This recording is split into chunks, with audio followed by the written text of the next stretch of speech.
Setiap hari kita melihat banyak kejadian di sekitar kita, kemiskinan, kriminalitas, cyberbullying, balap liar. Tapi, apakah itu hanya kejadian biasa? Atau sebenarnya ada pola besar yang menunjukkan kondisi masyarakat kita?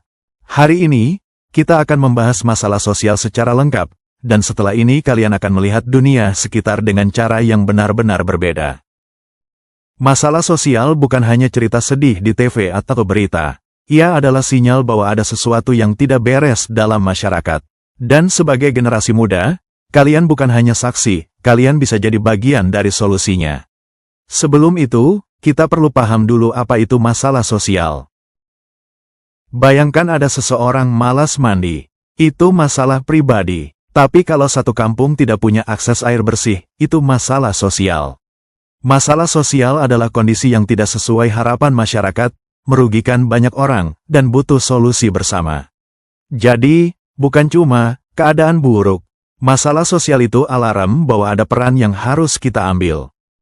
Masalah sosial bukan muncul tiba-tiba. Ada penyebab utamanya. Apa saja faktor-faktor penyebabnya? Mari kita bahas secara mendalam bersama Zona Belajar. Jangan lupa klik tombol jempol kalau kamu suka video ini.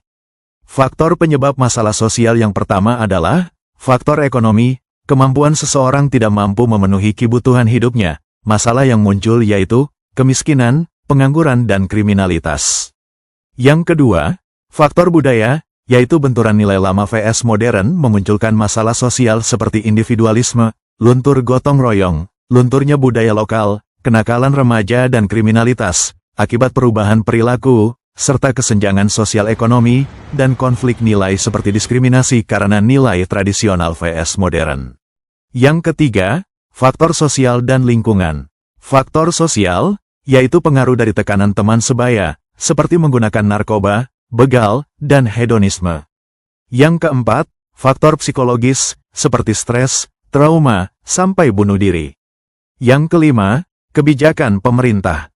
Ketika aturan lemah, masalah makin besar. Seperti kasus korupsi, ketika mekanisme pengawasan lemah dan aturan tentang transparansi tidak ketat, peluang untuk terjadinya korupsi, kolusi, dan nepotisme, KKN, meningkat pesat.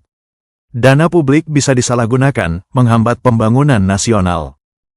Bagaimana cara mengatasi berbagai permasalahan tersebut?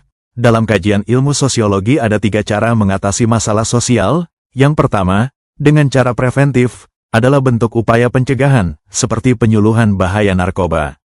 Yang kedua, dengan cara represif, adalah penindakan setelah masalah terjadi, seperti penangkapan pelanggar hukum untuk memberi efek jera.